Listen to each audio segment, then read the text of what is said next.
Dr.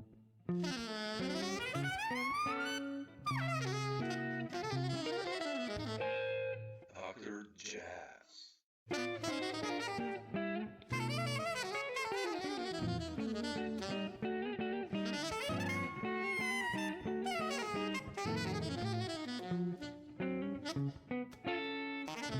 Thanks for taking the time. Appreciate it. Jazz.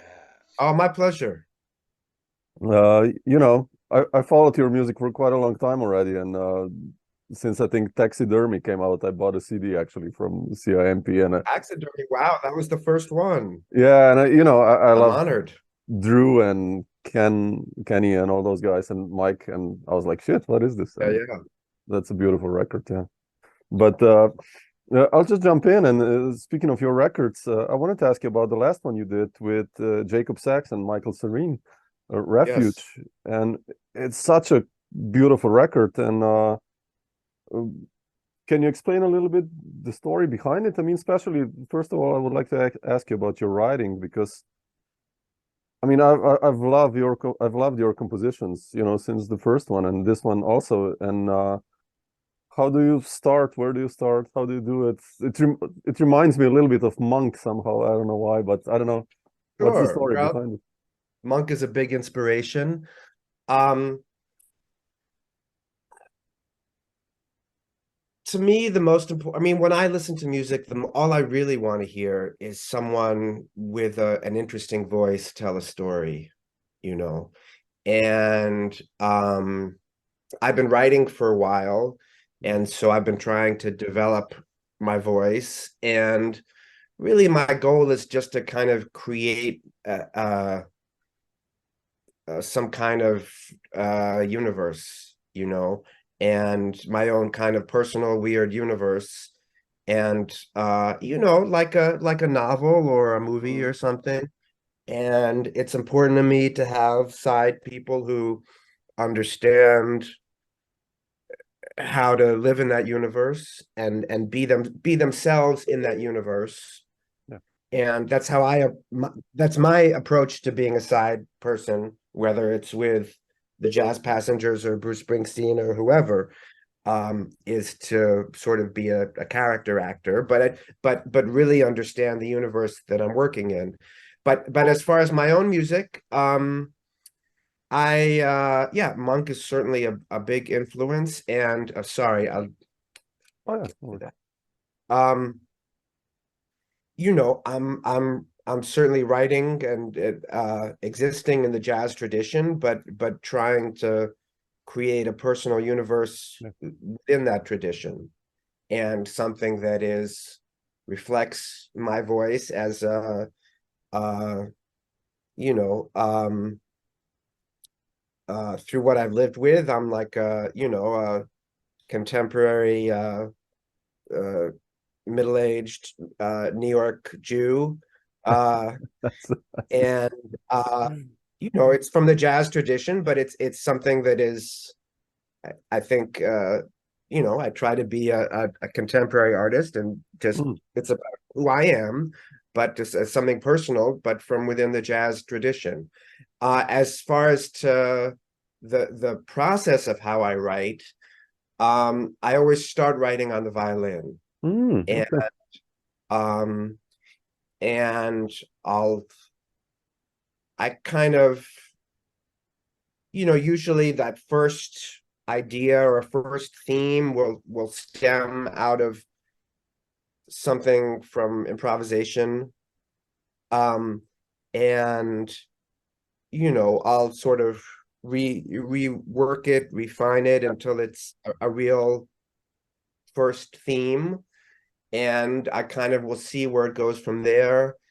And I guess my writing has become I wouldn't say it's become formulaic, because that's not really what I mean, but I think I've been doing it long enough, so I've just sort of developed a thing. System. Yeah, it's a little bit of a system. I mean, my writing it's not always this way, but it tends to be, I've noticed, something like ABCA or ABCDA form, and then there'll be you know, a solo and maybe an interlude, and then another solo, and then, you know, going out maybe from the B, Mhm. maybe like BCA or BCDA or something like that.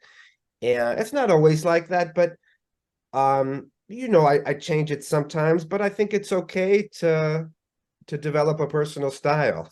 Sure. It's and so yeah, I just it was interesting. I didn't write for a little over 2 years because the record came out and I was doing a bunch of side person stuff, and I just wrote my first piece in over 2 years, and it was sort of interesting to go back and do that. And Mm. it's sort of like a puzzle. It's like problem solving to me. You know, uh you sort of one piece at a time. Like I say, it starts with that first idea, which is, you know, comes out of the violin and out of improvising. And then you sort of, there are several different ways it can go, and you try to choose the best one. And then when it comes to the writing the piano part, my the I don't write for Michael for the drums. Sure. I Yeah, usually of course. Yeah. communicate that verbally. But so the scores are for violin and piano, and the piano parts are usually pretty detailed. Really? Well, okay. On the head, yeah. I'm writing out very much what I want Jacob to play, or the previous record was similar, but with Chris Davis. Chris. Yeah, sure. Yeah. And Chris, I mean, I love Chris, she's a genius, but she Yeah. got busy. She got busy and moved up to Boston and is a star now, and God bless her. She deserves all of it. Um, but you know, Jacob is brilliant and an old friend and still lives in Brooklyn. And so he was sort of a natural choice to take that over. But yes, the compositions themselves, I write out the piano parts pretty with a lot of detail, and I enjoy that. You know, there are sort of different possibilities. First of all, the harmony, you know, because I don't go in thinking, oh, this is a specific chord progression. Yeah. Sure. So there are, you know, there are a few different possibilities about what the harmony could be. Or, you know, the piano part may, for instance, there may be something more like I've written some pieces where the piano part is a a line that's completely independent of the violin line and has its own rhythmic cycle that meets up at the end. And there's a sort of overlap, but a clash. Um, so so there are different choices to make, you know, and I like, for instance, having Jacob play in the very low register and the very high register sometimes, both because the violin is in the middle, but also there's a certain absurdity to it, you know, to those extremes of register, which I like, you know. What about the strong rhythmic element in your music? I mean, there's so much, you know, when I listen to the record, I mean, obviously, I love Mike's playing, you know, but like, especially your tunes, first of all, like, there's like really a lot of rhythmical action going on. Like, where does this come from? Well, I've spent a lot of time in the vibrant Afro-Cuban community in New York, and I was lucky enough when I didn't start playing professionally till I was 26. I went to a school, university that was kind of a very good liberal arts university. I went to Wesleyan that also had a jazz program, and this was before Braxton. So Bill Barron was the head of the program. Wow. Okay, cool. Yeah, Kenny's younger brother, tenor player from Philly. You obviously know he is contemporary of Train and Jimmy Heath. Grew up at practicing with those guys, but lovely guy, very interested in one of the first beboppers who kind of adopted Slonimsky, and very interested in intervallic stuff and Bartok and Stravinsky, and really just a lovely, interesting guy. But anyway, I didn't start playing till I was professionally till I was 26. And why did what was your original question? Oh, the rhythm. You Oh, mentioned rhythm, that. right. So Yeah. when I first quit my day job, I was lucky and really lucky enough to get into a good situation in playing Afro-Cuban music, salsa, and I started playing in a really great charanga, which is a typical Cuban instrumentation. Basically, it's flute and violins instead of horns. How did you end And up in that situation, by the way? I wanted to ask you this later because it's quite interesting for me when I listen to you play the music that you play like as a band leader, and then you were in that area. So actually, how did you end up there? Well, I had been playing Cajun and Zydeco music, and a friend of mine who was both played bass and violin. Sometimes we used him as the bass player in that band to sub, and he was playing in this charanga band, which was like a very new project. I was very fortunate because it was a new project kind of coming up from the ground, but led by a master musician. So it was a wonderful place to learn. And that group was Johnny Almendra y Los Jóvenes del Barrio. And it ended up being one of the best Latin bands of the 90s. And it was a great opportunity to learn that style. And Regina Carter was a part of the group for a little bit.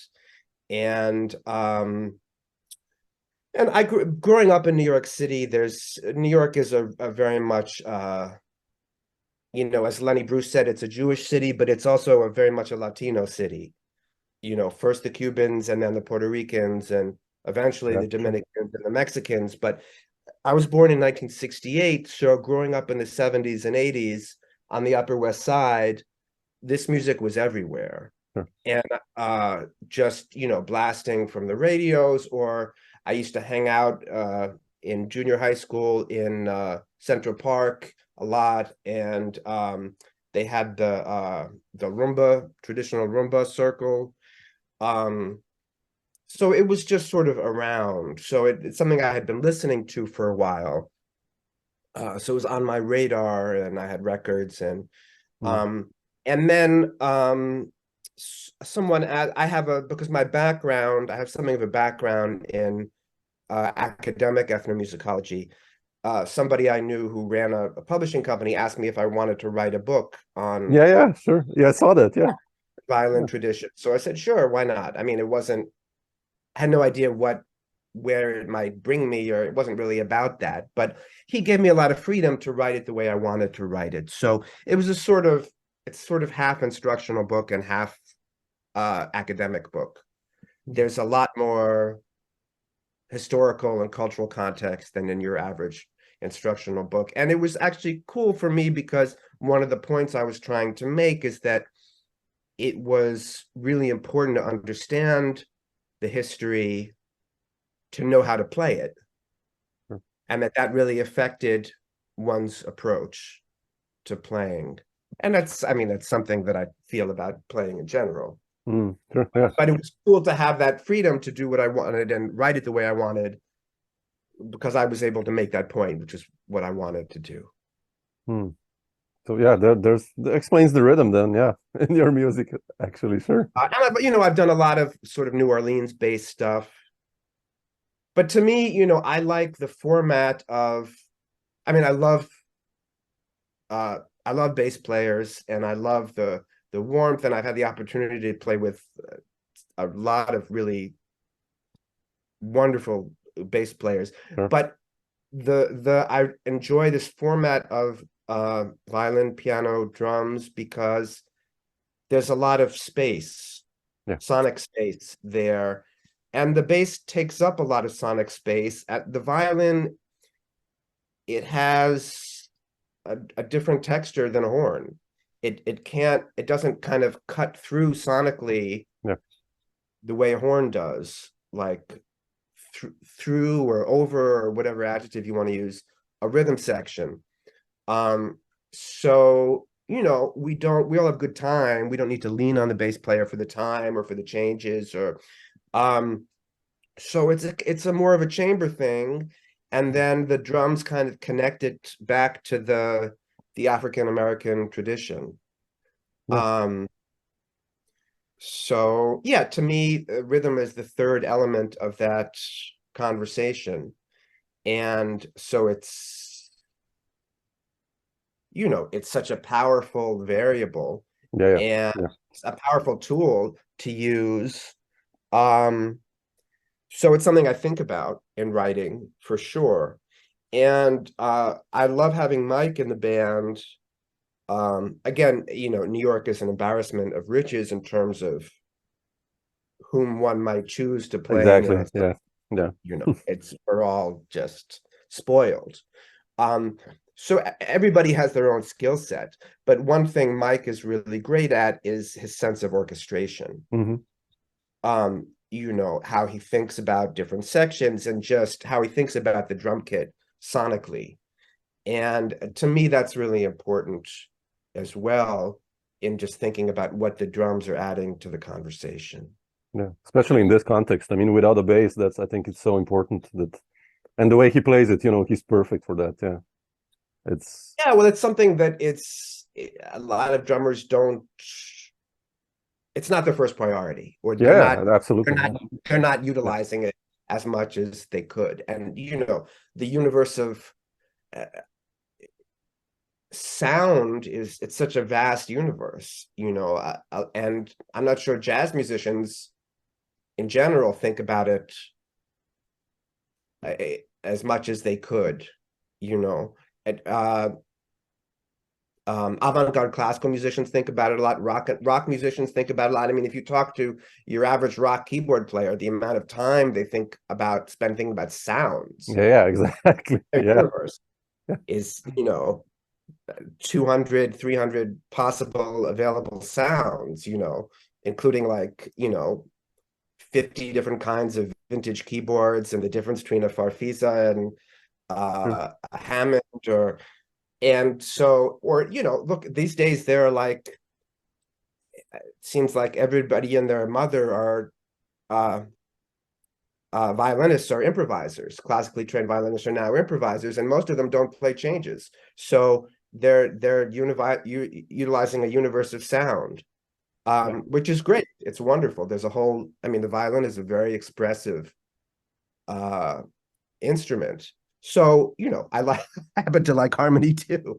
And it's something I've spent a lot of time working on the jazz tradition, but yeah, orchestration is very important to me as well. Yeah. Do you enjoy otherwise being a band leader? I mean, I know you've done so much sideman stuff, but you as a band leader, I mean, you haven't done so many records, but I love your records, what you've always did. I mean, I wish there was more of your records. Oh, well, thank you. Well, I don't think it's worth doing in a half-assed way. And it's expensive. It's to really make a good record and have it come together. I mean, there've been a couple of things that I've done that I haven't put out. There's one thing that I may go back to, this Stuff Smith project that I worked on. I think about half of it is really good, and I'd have to go back and work on some more of it. But yeah, sure, I love it. I mean, it's the greatest to an idea realized by wonderful musicians and have that come into the world and have it realized. There's nothing like it. Yeah, that's true. Yeah, I love the two that when you write tunes and then you hear it, and it's like, damn, this is so cool. Oh yeah, it's a nice moment. Yeah. Yes. It's a nice moment, yeah. But I wanted to ask you about your influences also. You said you went, of course, through the jazz tradition, but when was that moment for you? I don't know, I guess mid-'80s or earlier that you said, shit, I want to do jazz violin or jazz impro. Did you have like a specific moment that you heard, I don't know, Grappelli or someone, or? It was a little gradual. I mean, like most violinists, I started classically. Yeah.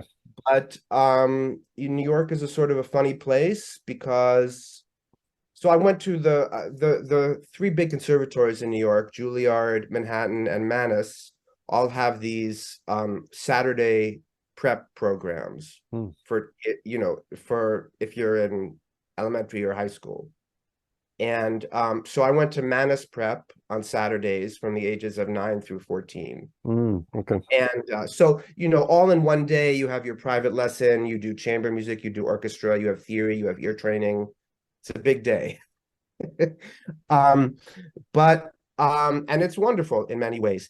It was super competitive, and it was not so much my thing. I mean, I mean, I could do it, but I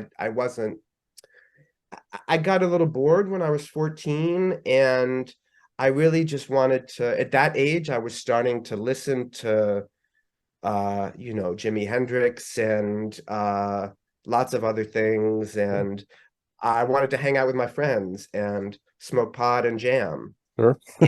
And, like a lot of people. And so I found a teacher who started off teaching me some folk styles and blues, and I started improvising, and started working on jazz. And she was not a particularly experienced jazz player, but she had studied with Sal Mosca, who was Lenny Tristano student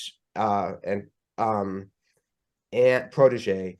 And so she knew his method for beginners, which was really just all about, you know, drilling you on spelling chords and getting voice leading together. And so it was really nice to, I felt like I had a solid harmonic foundation there. I wish I stayed with her for 4 years, and I wish I had switched after 2, maybe.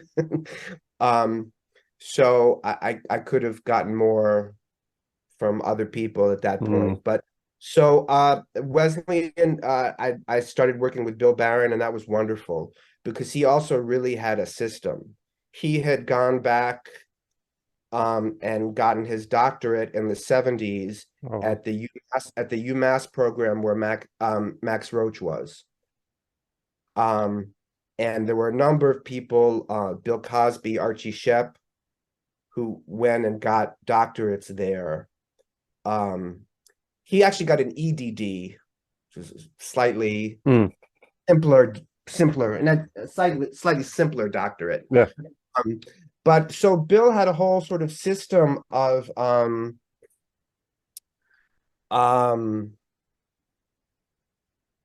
what's the word?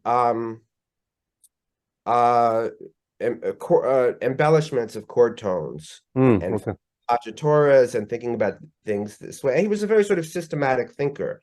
And so you know, that was sort of I took a real step up, I think, with that, it filled in a lot of gaps working with him. And I started writing music then. And then in college, that was part of the and you know, it was certainly not a conservatory or particularly rigorous, but there were, you know, people around, you know, good players playing. And I still have good friends in New York who I went to school with, Andrew Drury and Holzhauser, the accordionist, and and David Beinman. I don't know if you know David. Yeah. A good friend. Royal Hartigan, the drummer.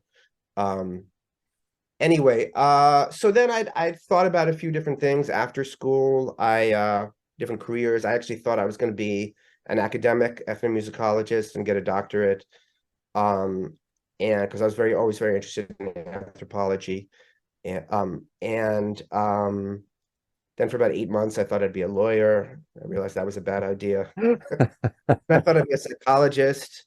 And then I went to see a shrink, and she said, well, why don't you at least try music? So when I was 26, 25, 26, I thought, oh, okay, let me do this for a couple of years and sow my wild oats, and then I'll figure out what I'm going to be when I grow up.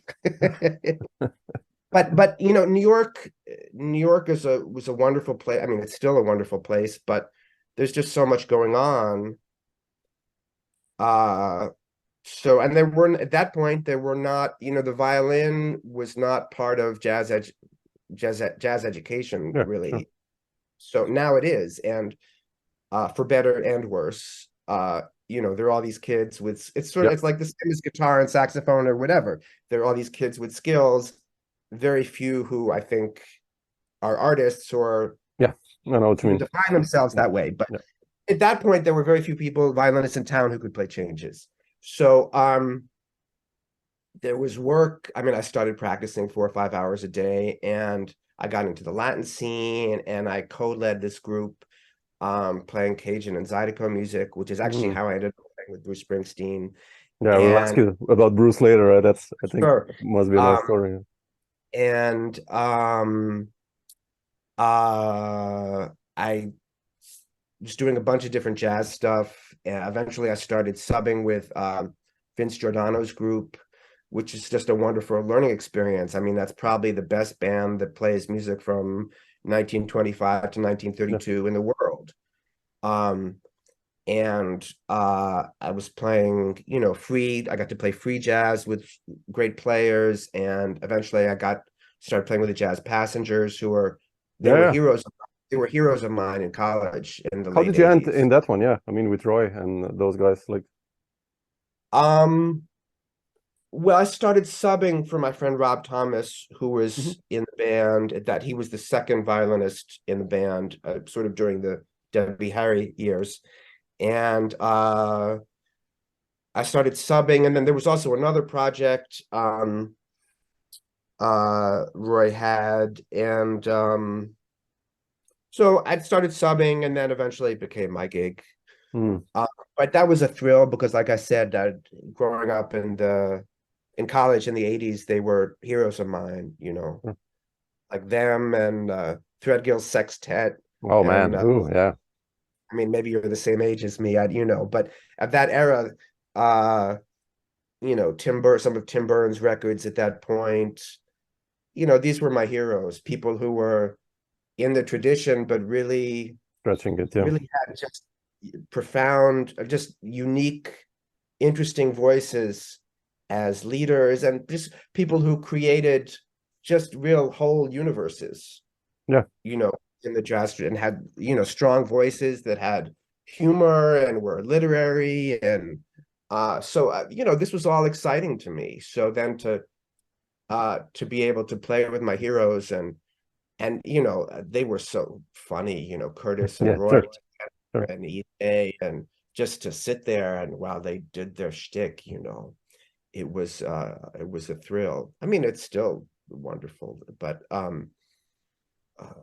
so this mid-90s was also like a really active, right? I mean, like, because the downtown kind of music scene became alive, and like there was so much I mean, when I speak to musicians like who played in early 90s, there's such a bunch of new music that was created that still now, if you put it on, it's so modern. Like, how was your experience of that part, let's say? I mean, sure, yeah. I mean, I played a fair amount at the original Knitting Factory. Yeah.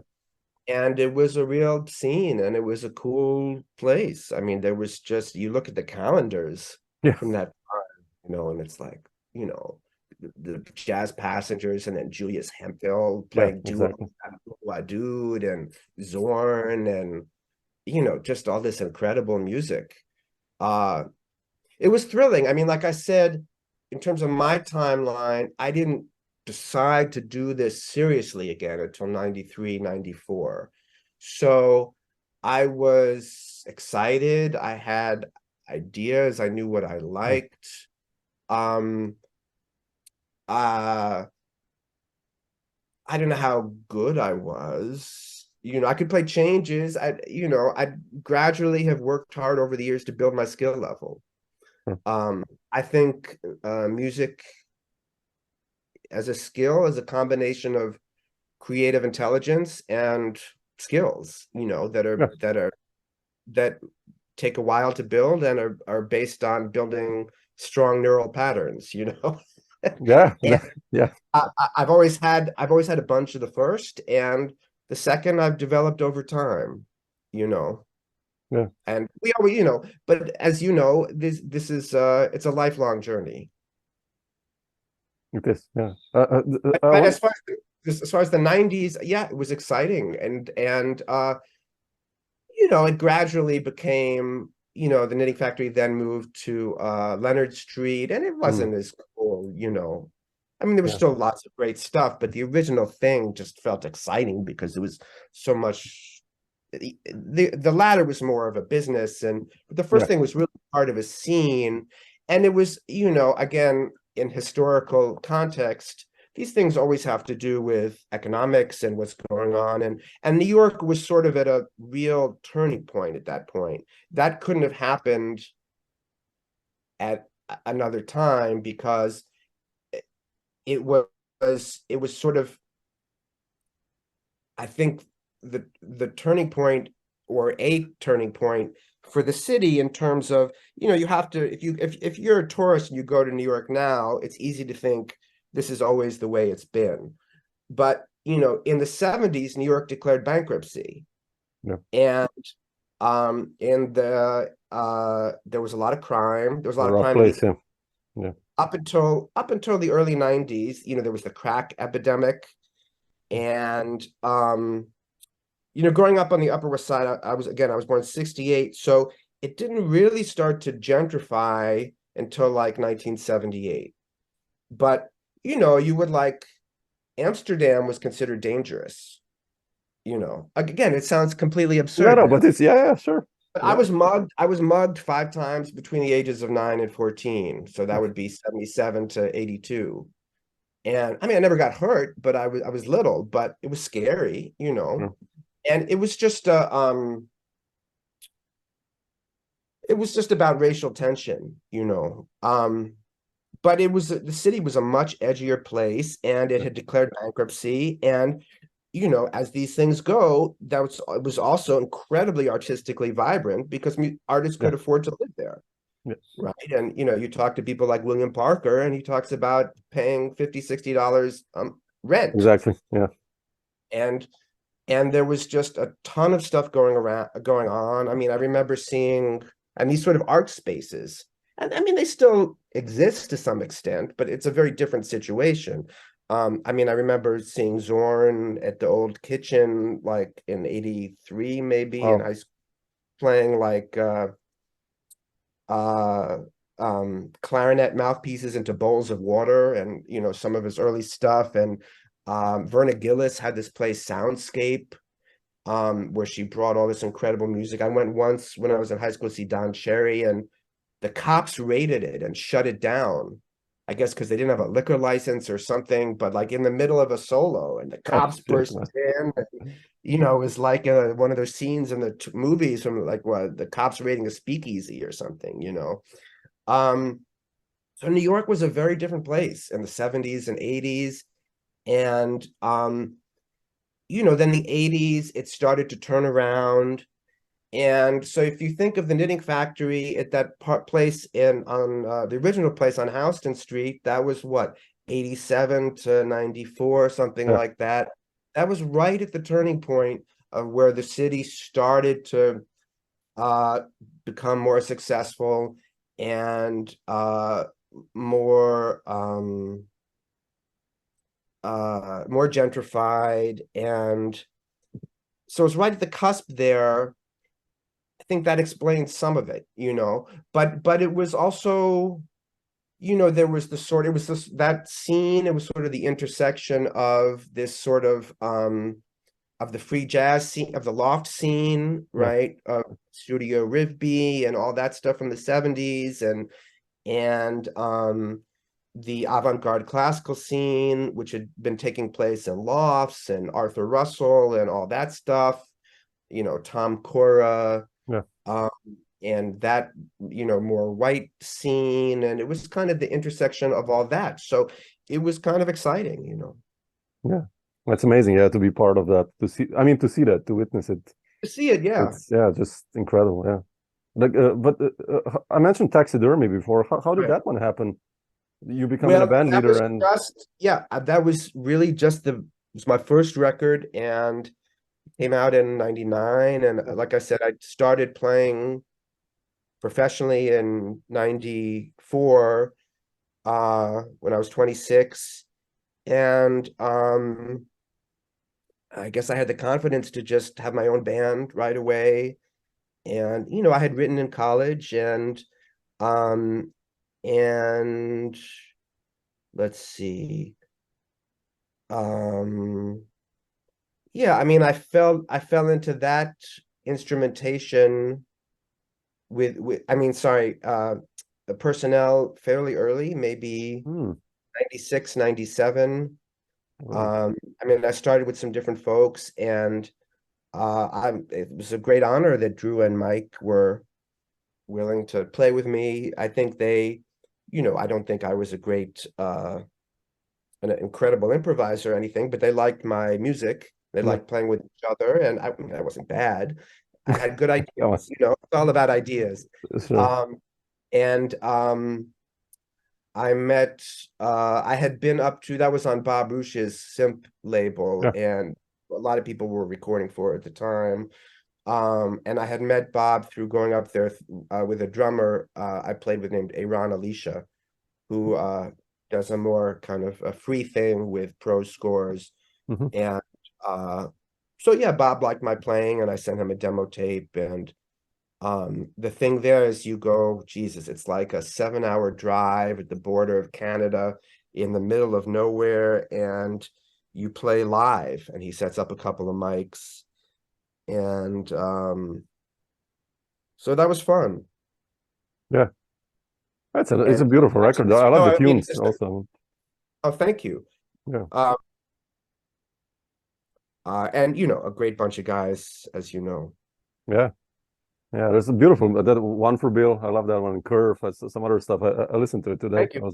Wow, wow. I haven't Nice music, I man. haven't listened to it in a very long time. I'd Mm. like to go back and listen to it. No, it's funny, like because you put it on now, that record, and it doesn't sound dated in a sense, like when you put on 86 Chick Corea Electric Band, it's like I mean I love Chick, but you know what I mean, right? Like it's like you say, Sure, like that's sure. 1986 Chick Corea Electric. Right. That's it. It's Yeah, right. there in It that. can stay there. Yeah, it can stay there. Yeah, well, your record, like, or many other, like from that kind of era and the genre, they're still like, damn, it sounds fresh. It's like what we've been doing for the last 25 years, composition and going into open and again some Right, weird stuff. right. And so yeah, nice Well, one. thank you.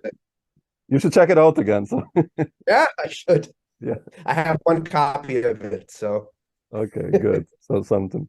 No, but Sam, otherwise you mentioned Bruce before, and I didn't know that about you, honestly. Like I just go through my records collection usually. I'm like, damn, shit, I'll try to email or message that person. And then I checked out, and you've played with Bruce for such a long time. And how did that begin? I mean, you mentioned like that Zydeco band before, but what's your story with Bruce and playing with him? Your experience on those huge stages, also. And well, I don't, I don't want to talk.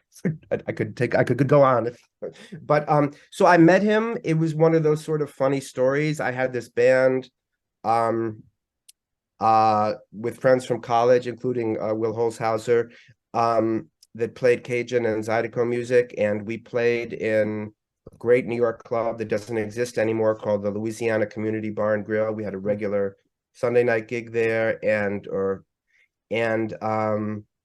when we would sometimes add this woman Susie Tyrell. It was a 5-piece band. We'd sometimes add her, and she was an old friend of Bruce's wife, Patty. Mhm. They used to play together, and so this was like around 97.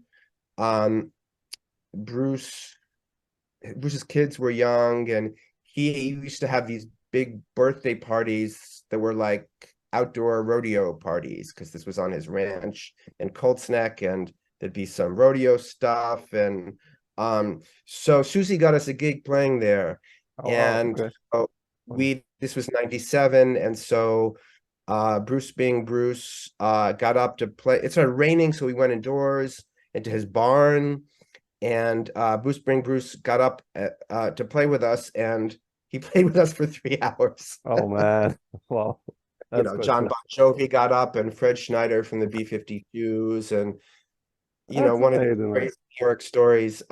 So a couple months later, he was asked to do one tune for a Pete Seeger tribute record. And so we went into his place and recorded live, around a couple of my stereo microphones.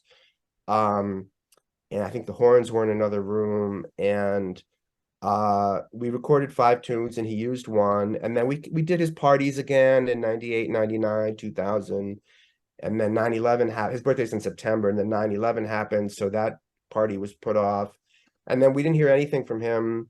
2005, we got a call from his people saying, well, Bruce was listening to those sessions and thought, wanted to try doing it again. And his people were like, probably nothing will come of it. It's just a demo recording. And so we did another couple of sessions, and then like one in September 2005, and then in January of 2006. And then we get a call from his people saying, well, it looks like there's going to be a record on Sony. Oh wow. So, and then they were like, well, we don't know what he's going to do about touring. He might play solo. He might play with a small band. He wants to sort of see what it's like playing with you guys. And and then his heavy called me up and was like, you don't play any other instruments? Who have you played with? It's basically like, who the fuck are you? Why should you Sure. be on this gig? So we down to the Asbury Park Convention Center and played with him, and that went well. And then he started adding pieces, and it became a 17-piece band, Wow. and took up most of that year touring with him. And there, in addition to the studio album, there's a live album and even like a movie. And that was really a wonderful experience. I don't know if you've heard that project, but we did these Pete Seeger songs, and then, or songs associated with Pete Seeger, Americana kind of stuff. Hmm. And then and it was a mixture of stuff. And part of it was Bruce wanted a real like Kansas City kind of vibe with the horns, and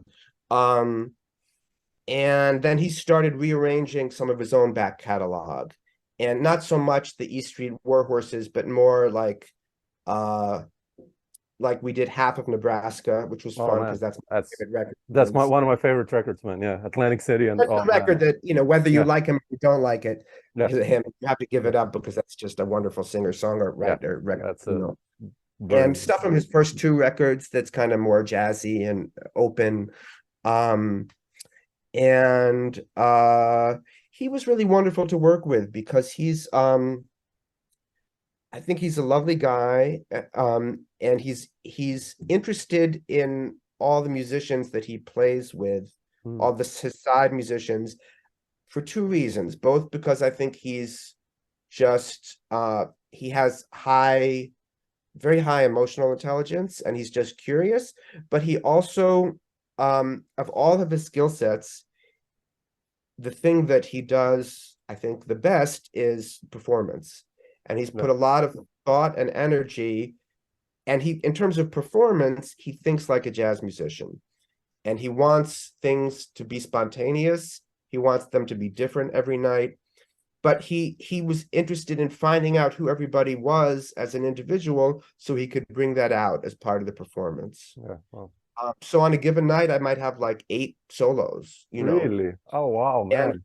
I mean, not like, huge, Yeah, but long things, still, yeah. but Come on. I yeah, mean, but places where I could make a short statement, wow. short personal statement, kind of, as I was saying before, in character, in a way that was inside the music and lifted it up. Mm. And I also, on stage, I tried to sort of develop a persona. My friend Mark Anthony Thompson, who's also called Chocolate Genius, I don't know if you know his work, but No. he was in the band, and he referred to me as the jazzy Jewish junkie. because I would sort of like, you know, Yeah, habit it in a physical way, like I was a junkie or something like that. You know, maybe a sort of a Tom Waits vibe or something. Um, and yeah. so I don't know, his people call me every 4 or 5 years and say, like, come tomorrow. So I long ago stopped thinking about trying to anticipate when that might happen, or, you know, I love working with him. Uh, if it happens again, great. If it doesn't happen, Sure. Yeah. that's fine also. Yeah. Interesting, man. Wow. Well, quite a cool story, actually. I mean, that how you got the gig. I mean, it's like amazing. It's Yeah, yeah, you know, like a lot of things, you're in the right coincidence. place at the right The time, right time. and then Yeah. you make the most of an opportunity, you know. Yeah. Definitely. Yeah. Amazing. No, it's so cool to see you know, being a band leader, then playing with the Passengers, and you know, Steven Bernstein is there as well, and Anthony Braxton, and then you have Bruce Springsteen, and I was like, really? Is that a mistake or something? Well, You well, know, it's quite cool actually. I love it. Bruce is really a storyteller, Yeah, you know. It's all of like these guys. like Roy Nathanson or Anthony Braxton. Yeah, And, you know, sure, he's done a lot of stuff in the pop world and is like a mega superstar. But he also, the other thing about Bruce is that he's a voracious autodidact. And he listens to and reads everything. yeah. Mm. Um, and um, he he's uh you'd be surprised at how much he's listened to that we might not associate with him, or that he appreciates, or maybe is part of, like, I mean, first of all, like, if you listen to like his second record, the Wildly Innocent in the E Street Yeah, Shuffle, there's jazzy stuff on yeah, there. yeah. I mean, these guys were obsessed with Astral Weeks. And I think Randy Brecker takes the trumpet solo Yeah. on Meeting Across the River, and I think Michael Brecker's on that record as well. But you know, people, we associate Bruce with New Jersey, but he was friends with Patti Smith, and he played at Max's Kansas City, and he has a foot in the New York City of the 70s as well. Okay. You know, he can take a guitar. There are a couple tunes he can take a guitar solo where he sounds like Robert Quine. Mm. You know, there are a couple tunes. There's one tune in particular, I can't remember which one, where he goes for it in that vein, and you hear it. Wow, really? But anyway, just quick story, last Springsteen story, on this topic. We were playing, trying out a version of My Father's House from Nebraska. Yeah. And it was real, like, kind of one chord, bluesy, dirgy thing. And he said to the tenor sax player, Eddie, play out. And so Eddie played louder. So he said, no, Eddie, play out. Eddie played louder. Bruce said, no, Eddie, play out. Eddie played louder. Finally, Bruce said, Eddie, play out like Dolphy. Oh wow, really? Oh shit, man. Okay. You know, so that's what he wanted. That, Yeah, you like know. crazy stuff. Yeah. Wow. Interesting. Yeah, I mean, amazing. Yeah. Well, just for me, just imagine the stages, you know, we usually play like for, you know, max 90 people or something, Sure. which I love, you know, Yeah, the intimacy, but for you to play like in front of, I don't know, 90,000, like that's yeah, crazy, a you little know. crazy. Yeah. Yeah.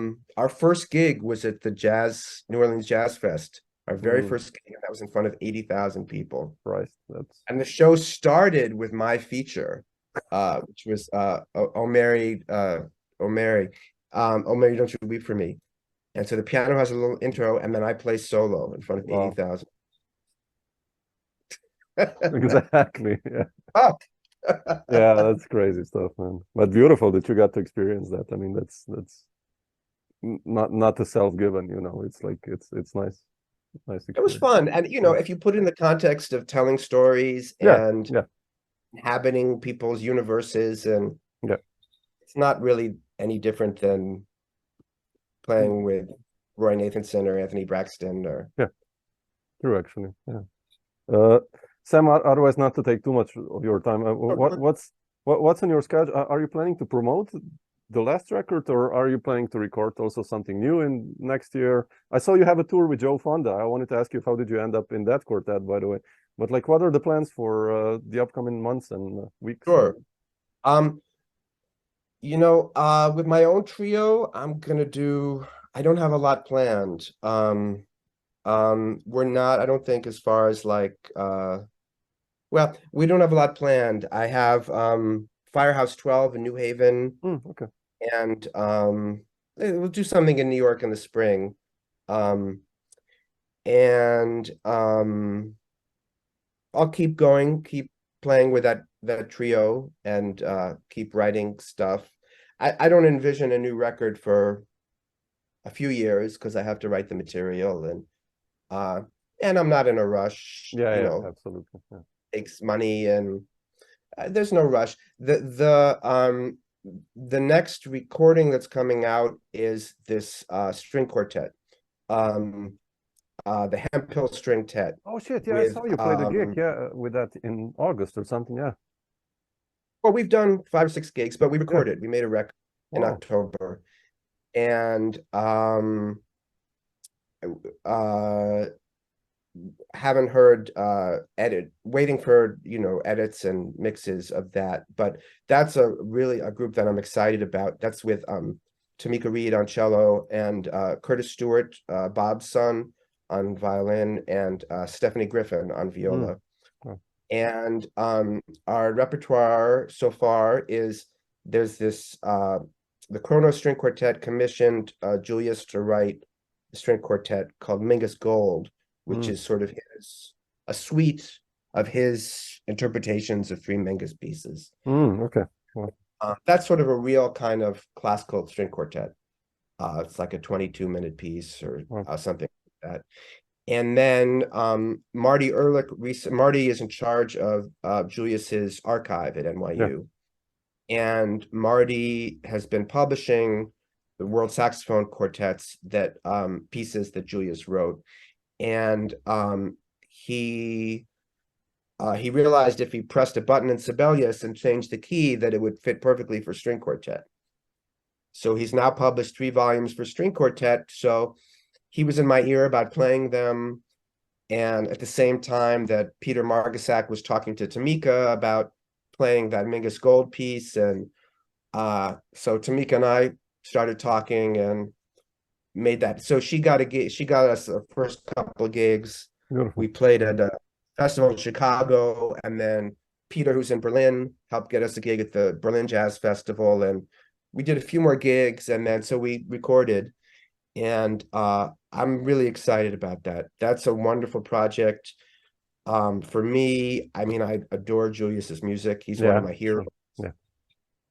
Just a special writer and player, and another person who just has such a personal vision, personal voice within the African American tradition. And it's also, you know, some classical stuff too. His I don't know if they were married, but his partner was Ursula Oppens, who's now like 90, very famous avant-garde classical pianist. And he wrote a piano quintet for her that we may play upcoming. But Tamika, as you know, is wonderful, and Curtis and Stephanie are more for Tamika and I are like the jazz guys, and Curtis and Stephanie are both great improvisers, but they are both like really classically trained, and they each have their own string quartets. So they know how to do the string quartet thing of like rehearsing one bar at a time, and being super anal about the bowings and the dynamics and the phrasing, and it's a whole different thing. It's been a great education for me because I haven't done that since I was 13, 14. And that's how these string quartets sound like one instrument. It's just a Exactly. lot of Yeah, time, yeah, a lot and but then we improvise, and everybody's a great improviser. And so that's a fun, exciting project. Oh, I also fantastic. have this collaborative trio with Joe Fonda and Barry Altschul. Really? Oh, wow. Okay. Barry is 80, about to be 81. He's So burning still, right? yeah, he's still going. Mm, And he sounds great doing his kind of inside outside yeah, thing. And that's the next thing I'd like to record. fantastic. So the string quartet is in the can, and I hope to record with Joe and Barry in 2024. Fantastic. We've so far we started doing sessions at Barry's house during the pandemic. And I've known Joe for a long time. He was up in Middletown. He lived there when I was at Wesleyan. And he actually played with Bill Barron at that time. Oh, okay. And the very first time I saw Mark Feldman play was in Joe's band in maybe 87, 88. So, Joe's kind of a hero also from when I was younger. And Barry is on some of my all-time favorite Yeah, records. yeah, come on, sure. Circle and Conference of the Birds, Birds, or yeah. I mean, that's Closer with Paul Blais trio yeah, record, yeah. at Sam Rivers trio. And so I've been listening to a lot of Sam Rivers as the sort of inspiration. And then Barry and Joe also had a trio with Billy Bang. Oh, yeah. Shit, yeah, yeah. Fab trio. Fab Trio, exactly. Yeah, yeah, yeah. Uh, Exactly. yeah. So they're into playing with violin. So, I'm very different from Billy, but and I'm not going to try to play like Billy, Sure. but it's a lot of fun. That's another project that is just to be the soul harmony melody instrument, playing with Joe and Barry, who have such a strong hookup. Yeah. And Barry's a legend. And Joe is an underrated cat too. He Oh, is man, absolutely. Joe is a beast. And that's really a lot of fun. Beautiful. So that's the next thing I'd like to record. Joe, so that's kind of an inside outside thing. Joe has a quartet with actually with Kenny Wessel and Rob Garcia. So it's been a lot of fun to play with wow, Kenny. interesting. Okay. Kenny is a great player Oh, and man, just he's a fantastic. beautiful guy. And so that's fun. We're doing a tour in the little small tour in the Southwest in the spring, and hopefully Joe will record that. And the Jazz Passengers actually have a new record Really? coming Oh, out. wow. Okay. We recorded, I think Roy kind of knew that Curtis passed away in August. And Roy knew that he wasn't sure how long Curtis would be alive. And so we recorded last January. And it's all vocal tunes that the band had done before, sort of reimaginings of vocal tunes, some of the stuff that they had done with Debbie or written for other people. They made this record In Love, which I think Debbie is one of like 12 singers on. Little Jimmy Scott, Mavis Staples, a whole bunch of different people are on it. So some of those tunes and Curtis sings and I think Brad sings. I think beautiful. Roy sings on something, and Roy's son Gabe sings on it also. So Rebo is on it. It's always great to play with Mark. Oh, man, for sure. He was a hero of mine too from that era. I mean, he was in the Passengers, and I think if you're of a certain age, and I still remember hearing Tom Waits' Rain Dogs for the first time and hearing Rebo, and that was a jolt, Yeah. What is this? Yeah, he's so unique, man, in the guitar world, really. Now we take it for granted, but at that time in the mid 80s, kind of revolutionary, Yeah, definitely. So those are some things that are coming out and that I'm working on, that I'm excited about. And yeah, like I said, I just started writing. I just finished the first tune for the next trio record. So that's, Free record. Maybe a few years, maybe 2027. I don't know. Okay. 2026, 2027. We'll see. These things are so expensive Oh also man, sure. Yeah. I know. to make. And this year, for the first time, I did an Indiegogo campaign, which I was trepidatious about. I don't none of us like asking for money, but Yeah. everyone said, "Oh, just do it." Everyone does it. So, Sure. we're back to the old days of the Medicis. There's so little money Yep. for this. So, I made some vinyl too. Oh wow, okay. Yeah. I spent about 10 grand and I made 5 back, which is fine. That's so far good, yeah. Yeah. But there's a lot of music that comes out in our world that's it's all being funded by multimillionaires. Pyroclastic is all paid for by the Shifting Foundation. And it's all good. I'm glad that guy is supporting Yeah, new sure. music, but it's just a different universe. Yeah. So and there are some grants, recording grants. I'm applying for some now for the string quartet, but not that many.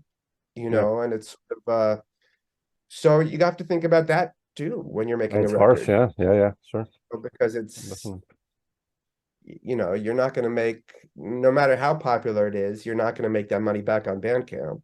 No, yeah, that's for sure. Yeah, that's for sure. Let alone streaming services. No, where you oh, make come on. That's a zero. joke. That's a joke. Yeah, it's a joke. So that that's part of the landscape. Yeah. Nicely put, yeah. There are some people who have trust funds who can put out records every year, but not me.